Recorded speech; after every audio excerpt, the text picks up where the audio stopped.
ఏంటి పుట్టని కష్టాలు, లైఫ్ అంతా ఎప్పుడు చూసినా కష్టాలేనని చెప్పేసి చాలా మంది వాపోతుంటారు మిత్రమా. కానీ ఈ ప్రపంచంలో ఒక సిస్టమ్ ఉందండి. ఒకటే గుర్తుంచుకోండి, ఆ సిస్టమ్ కోసం మీకు చెప్తాను. కష్టాలు కావాలా సుఖాలు కావాలన్నది మాత్రం నీ చాయిస్ అండి. ఈ జీవితంలో కష్ట సుఖాలన్నీ ఉంటాయి. ఇది నీ చాయిస్ ఎలా సెలెక్ట్ చేసుకోవాలి అంటే దానికోసం ఒక చిన్న స్టోరీ మిత్రమా. వందే మాత్రం. Hello friends, welcome to your channel motivation journey. ఒక మహోన్నతమైన మార్పు కోసం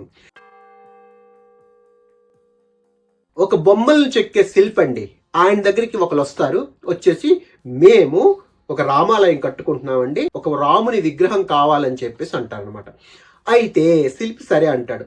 శిల్పి కొండలోకి వెళ్తాడు. కొండల నుంచి 2 రాళ్ళు తీసుకొస్తాడు. 2 రాళ్ళు కూడా బాగా ఉన్నాయి. 2 రాళ్ళు కూడా శిల్పానికి ఉపయోగపడతాయి. కానీ ఆయన ఎందుకు అనిపించింది ఆ 2 రాళ్ళు కూడా తీసుకొచ్చాడు అనమాట. నేను ఇంకెవరైనా చెప్తే ఆర్డర్ ఇవ్వచ్చు అని చెప్పో లేకపోతే మరి ఏంటి కారణమో తెలియదు, కానీ ఆ 2 రాళ్ళను కూడా తీసుకొచ్చాడు.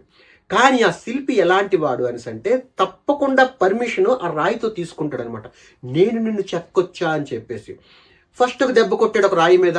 హలో, ఎలా ఉంది, ఇబ్బందిగా ఉందా? ఇబ్బందిగా ఏం లేదు కదా, ఒక రాముని విగ్రహంలా తయారు చేయాలనుకుంటున్నాను అనేసి అంటే, ఏయ్ స్టాప్ ఇట్, నేను కంఫర్ట్గా ఉన్నాను, నాకేం ఇబ్బంది పెట్టకు, నువ్వు నన్ను అలా చెక్కకు, నాకు చాలా ప్యానిక్గా ఉంది, చాలా కష్టం ఉందని చెప్పేసి ఫస్ట్ 2 దెబ్బలకి ఆ రాయి వద్దన్నది అనమాట. ఆ శిల్పి చాలా ఉదారవంతుడు కనుక ఏమన్నాడంటే, సరే నువ్వు పక్కనుండి అని చెప్పేసి ఇంకో రాయి తీసుకొచ్చాడు. ఆ రాయి పైన కొట్టడం ప్రారంభించాడు. 2 సార్లు ఇలా కొట్టాడు. రాముని విగ్రహంలా తయారు చేయాలనుకున్నాను, చాలా కష్టంగా ఉంది కదా, పర్వాలేదు అని అంటే, నువ్వు నన్ను చెక్కు, నాకు పెయిన్ అయినా పర్వాలేదు, కానీ నేను రాముని విగ్రహంగా మాత్రం మారాలని చెప్పేసి ఆ రాయి అన్నదనమాట. ఎన్నో దెబ్బలు కొడుతూనే ఉన్నాడు, సహిస్తూనే ఉంది. మధ్య మధ్యలో అడుగుతున్నాడు, కష్టంగా ఉందా?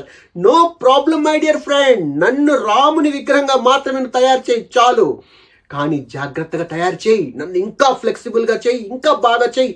అక్కడక్కడ కళ్ళు దగ్గరికి ముక్కు దగ్గరికి వచ్చాడు, మరీ షార్ప్ కార్నర్స్ తో కొట్టాలి కదా, అక్కడైతే ఏమనేదంటే రాయ్, ఎస్ ఇలా ఇంకా బాగా చెక్, ఇంకా బాగా చెక్ అని చెప్పేసి తన యొక్క పెయిన్ ని బాగా అనుభవించింది అనమాట. పెయిన్ అంతా పడింది, కష్టం అంతా పడింది. ఆ రాయేమో చక్కగా విగ్రహంగా మారిపోయింది, రాముని విగ్రహంగా మారిపోయింది. ఈ రాముని విగ్రహానికి ఎవరైతే ఆర్డర్ ఇచ్చారో ఆ విగ్రహం తీసుకెళ్ళడానికి వాళ్ళు వచ్చారు, చక్కగా పట్టుకున్నారు. చాలా బాగా వచ్చిందని విగ్రహం, ఎంత బాగుందో, స్వయంగా రాముడే దిగి వచ్చినట్టు ఉందని చెప్పేసి ఆ విగ్రహాన్ని ఇలా పట్టుకుంటూ వెళ్తూ వెళ్తూ ఆ పక్కనున్న రాయి వైపు చూశారు.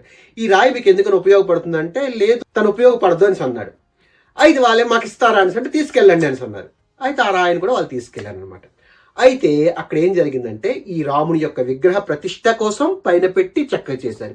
ఈ రాయిని ఏం చేశారంటే పక్కన పెట్టారు. దేనికోసం తెలుసా మిత్రమా? కొబ్బరికాయలు కొట్టడానికి. అక్కడ నిమ్మడి వచ్చింది బాధ.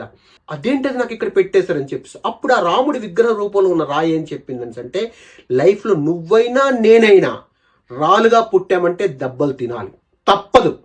కానీ నేను అప్పుడు దెబ్బలు తిన్నాను, ఇప్పుడు లైఫ్ అంతా కూర్చుంటాను. నువ్వు అప్పుడు దెబ్బలు తినలేదు, ఇప్పుడు లైఫ్ అంతా దెబ్బలు తింటావు. సిమిలర్లీ మనం మనుషులుగా పుట్టామని అంటే ఇబ్బందులు, కష్టాలు, బాధలు, స్ట్రగల్స్ ఇవన్నీ కామన్, ఎవ్వరూ ఆపలేరండి. అది ఇప్పుడు తీసుకుంటావా తర్వాత తీసుకుంటావా అనేది అది ఇక నీ ఇష్టం, నీ చాయిస్. కానీ పడ్డం, ఈ దెబ్బలు పడ్డం మాత్రం పడతాయి. కానీ అది నువ్వు డిసైడ్ చేసుకోవాలా, ఇప్పుడు కాస్తావా ఫ్యూచర్లో కాస్తావా. ఇప్పుడు కాసావంటే ఫ్యూచర్లో పూజింపబడతావు, ఇప్పుడు కాయలేదనుకో ఫ్యూచర్ అంతా కొట్టబడుతుంది. స్టూడెంట్స్కైనా, మీ యొక్క కెరియర్ కోసం మీరు పాటుపడుతున్న వాళ్ళు ఎవరైనా సరే, కష్టాలు వస్తున్నాయి, ఇబ్బందులు వస్తున్నాయని మాత్రం బాధపడద్దు. ఎందుకు అనేసి అంటే, మనుషులు మేము పుట్టాం కనుక ఎదగాలి అనేసి అంటే, జీవితంలో ఏదైనా సాధించాలి అంటే ఇప్పుడు లైఫ్లో కష్టాలు ఉండవండి, ఫ్యూచర్లో సుఖాలు వస్తాయి, దాంట్లో నో డౌట్. ఒక రాయే పూజింపబడాలంటే అన్ని దెబ్బలు తింటుందే, మనమే జీవితంలో ఉన్న శిఖరాలకు అధిరోహించాలంటే ఎన్ని దెబ్బలు తినాలి చెప్పండి. అందుకని చెప్పేసి ఆ దెబ్బలు తిన్నా పర్వాలేదు, కానీ మీ జీవితం చాలా బాగుంటుందని నమ్మకంతో నేను చెప్తున్నాను. ఏ ప్రాబ్లంనైనా సరే ధైర్యంగా ఫేస్ అవ్వడానికి, ఏ ఎదురు దెబ్బలైనా పడడానికి, ఫేస్ అవడానికి ప్రయత్నించండి. మీ జీవితంలో ఉన్న శిఖరాలకి మీరు అధిరోహించాలని ఆశిస్తూ, thank you very much for your valuable time. Bharat మాతా కీ జై.